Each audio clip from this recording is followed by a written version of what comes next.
اچھا عباس صاحب، اس وقت مجھے یاد پڑتا ہے کہ جب مریم نواز صاحبہ قیادت سنبھالنے لگی پی ایم ایل این کی تو اس ٹائم پر آپ علیحدگی کرتے ہوئے نظر آئے. آپ نے کلیریفائی کیا کہ آپ کا ان کے ساتھ کوئی ایز سچ ٹسل نہیں ہے، لیکن آپ کو لگتا ہے کہ اب now it's time for you to part ways. لیکن اب نواز شریف صاحب واپس آ چکے ہیں اور نواز شریف صاحب لیڈ کرتے ہوئے نظر آ رہے ہیں، اور آپ نے کہا تھا کہ قیادت صرف نواز شریف صاحب ہے.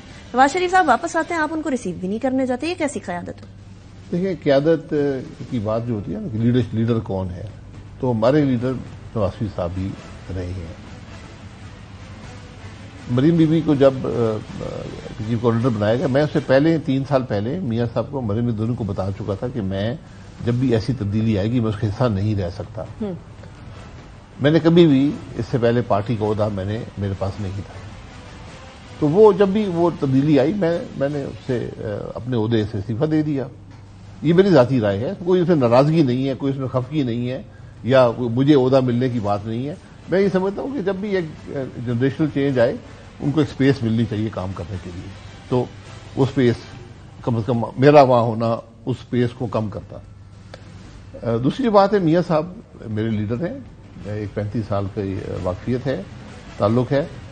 میں ایئرپورٹس پہ یا کھڑے ہونے والا آدمی نہیں، میری یہ خامی ہے میرے اندر. میں ان کو اس سے 10 دن پہلے یو کے میں مل کے آیا تھا، اور میرا وہاں پہ جو سوال ہے وہ یہی ہے کہ ہماری حکومت 16 مہینے رہی، انہوں نے میاں نواز شریف صاحب کو ریلیف دینے کے لیے، جو ناانصافی ہوئی تھی دور کرنے کے لیے کیا کام کیا؟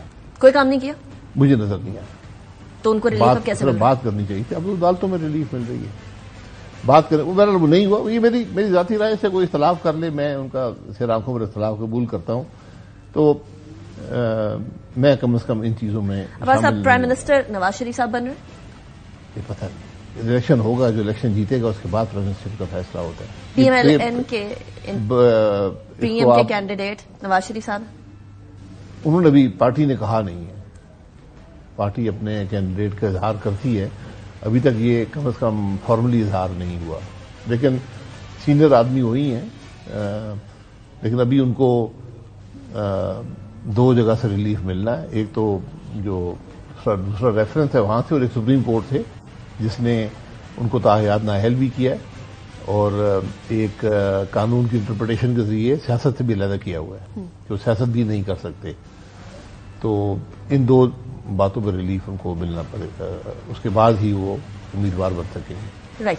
اچھا عباس صاحب، جاتے جاتے مجھے یہ بتا دیجیے گا، 2024 کے اندر انتخابات ہوتے ہیں. 8 فروری کی تاریخ آ چکی ہے. چیف الیکشن کمشنر پاکستان بھی کہہ چکے ہیں کہ ایسی کوئی بات نہیں ہوگی کہ ڈیلے ہوں گے انتخابات وقت پر ہوں گے. ہم اپنے سارے کام ایز از ٹائم پر کر رہے ہیں. اس کے باوجود بھی جو بھی سوالات اٹھ رہے ہیں، ہمیں کیمپین کرتے ہوئے کوئی جماعت ایز سچ نظر نہیں آ رہی ہے.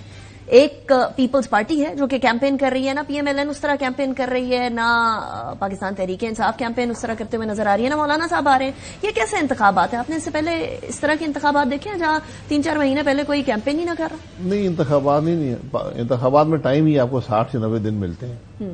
تو یہاں پر ابھی بھی تقریباً 67 دن باقی ہیں.